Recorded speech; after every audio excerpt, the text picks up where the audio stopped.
Hey guys, welcome to my new podcast series Your Health You Care. Hey guys, good morning. आज मैंने कहा कौन से topic पर बात करूं तो हेयर फॉल, हेयर लॉस के बारे में।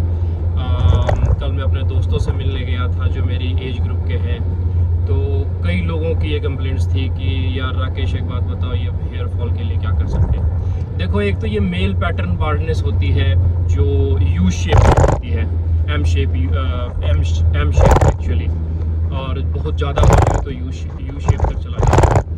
तो हेयर लॉस, हेयर फॉल जो है एक एज रिलेटेड प्रोसेस है।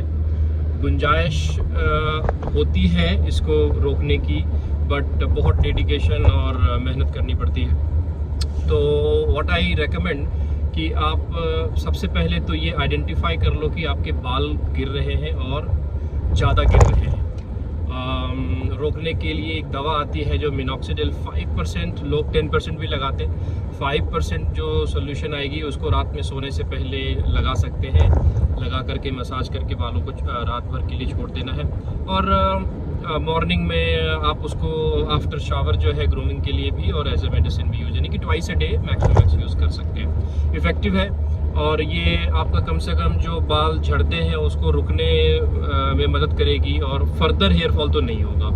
नंबर 2 कि जो आपके खोपड़ी में स्कैल्प के नीचे जो बाल अभी रिसेंटली डैमेज्ड हुए हैं, उनमें चांसेस है कि ये रीग्रोथ करा सके, उन जड़ों को स्टिमुलेट करके जो है बाल उगा सकते हैं। तो ये तो होगी दवा, बट अगर आप इंडियन वे, आयुर्वेदिक और नेचुरल वे में जाना चाहते हैं तो मसाज बहुत मदद करते हैं आपके।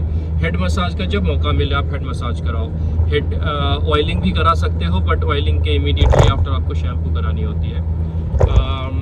दूसरा कि आपका टेस्टोस्टेरोन का लेवल भी चेक करा सकते हो, जिनके बहुत ज़्यादा सीवियर हेयर फॉल हो रही है। तो टेस्टोस्टेरोन अगर कई बार ज़्यादा हो जाए तो आपका हेयर फॉल होने लगता है।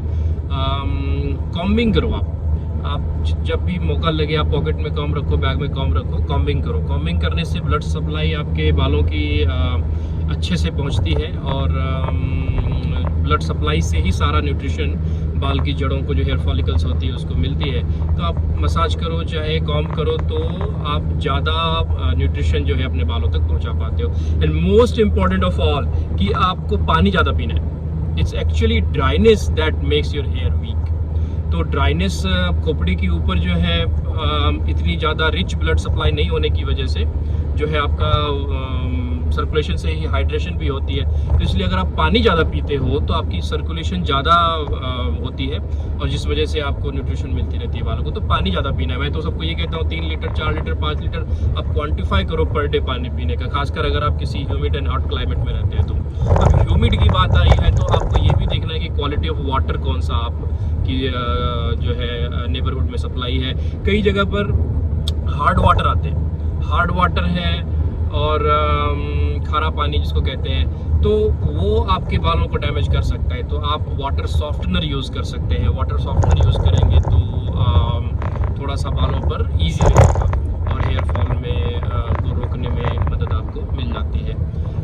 उसके अलावा एक चिंता जो होती है वो बहुत बड़ा फैक्टर है। जो लोग ज़्यादा चिंता करते हैं, स्ट्रेस में होते हैं, उनकी भी हेयर फॉल काफ़ी ज़्यादा होता है। तो चिंता नहीं करनी है, खुश रहना है। दूसरी कि अब आते हैं थोड़ा लाइटर नोट पे, सोशल नोट पे, कि लोग कहते हैं अरे यार इनके तो बाल बहुत जल्दी उड़ रहा, लग रहा है बहुत पैसे कमा रहे हैं, इनके पास बहुत पैसा आ रहा है। अब इसके बारे में भी अगर आप लॉजिकली सोचो तो हाँ, अगर आप पैसे के चक्कर में दिन रात एक करके मेहनत करे जा रहे हो, ना खाने का रूटीन है, ना पानी पीने का रूटीन है, गर्मी में काम करे जा रहे हैं, यानी you are not taking well care of your self. अगर आप अपना ख्याल नहीं रखोगे तो क्या होगा, नुकसान ही होगा ना। और भले आप पैसा कमाते रहोगे, दैट इज आई मीन, अगर इसकी लोकोक्तियों को अगर देखेंगे तो दैट्स हाउ यू कनेक्ट, कि आप सब कुछ भूल भाल के सिर्फ पैसा करने लगते हो तो हेयर फॉल होने लगता है। और उस चक्कर में आपको पेट की समस्या होती है। कब्जियत अगर रहेगी, कॉन्स्टिपेशन अगर आपको फ्रीक्वेंट रहेगा तो भी हेयर फॉल होता है। पेट की गर्मी और कॉन्स्टिपेशन की वजह से हेयर फॉल होता है। यू सी, इसेंशियली ये हेयर फॉल आपको ओवरऑल हेल्थ की तरफ लेके जा रहा है। I mean that's important part of this discussion, कि सिर्फ हेयर फॉल से पता लगा सकते हो कि आपकी लाइफ कैसी जा रही है और आप किस तरह का लाइफस्टाइल जीते हो। तो इसलिए हेयर फॉल को हल्के में नहीं लेंगे। बहुत लोग कहेंगे अरे पापा के भी है, नहीं है, मदर की साइड से भी नहीं है। हाँ, एक फैक्टर वो जरूर है, but that is not the only factor. So you should not take it for granted and you should not, इसको आप जाने मत दो, इसको एड्रेस करो। और आज तो इतने सारे क्लिनिक्स खुले हुए हैं, डर्मेटोलॉजिस्ट हैं, डॉक्टर्स हैं, हेयर के ट्राइकोलॉजिस्ट हैं, कितने सारे अब बड़े शहरों में आप अगर हो तो वहाँ तो हर गली गली में आपको कहीं ना कहीं से मेडिकल एड मिल जाती है। तो do not hesitate to discuss it with your doctor. आप जाते हो पेट की बीमारी को लेकर के भी डॉक्टर के पास जाते हो, तो भी उनसे अगर वो हिस्ट्री मांगे तो उनको दो कि सर मेरे हेयर फॉल ज़्यादा हो रहा है। तो इसको एड्रेस करेंगे तो चांसेस है कि आपके हेयर ठीक रहेंगे। अब कई लोग कहेंगे सर हेयर तो हेयर है, बियर्ड के बारे में कुछ बताइए। तो बियर्ड लॉस की तो नहीं के बराबर ही हमारे पास क्लिनिकल कंप्लेंट्स आते हैं, बट ये जरूर है कई लोगों के पैची बियर्ड होता है, बियर्ड आगे उगने। इसके बारे में मैं अभी नेक्स्ट में एक छोटी सी क्लिप बनाऊंगा, फिर आपसे शेयर करता हूँ। एंड रेड लाइट आ रही है, अब रास्ते में हूँ, तो अब फिर मौका मिलता है तो बात करते हैं। लग रहा है गुड़गांव में जो है बादल थोड़े बहुत छाए हुए हैं, बारिश हो सकती है।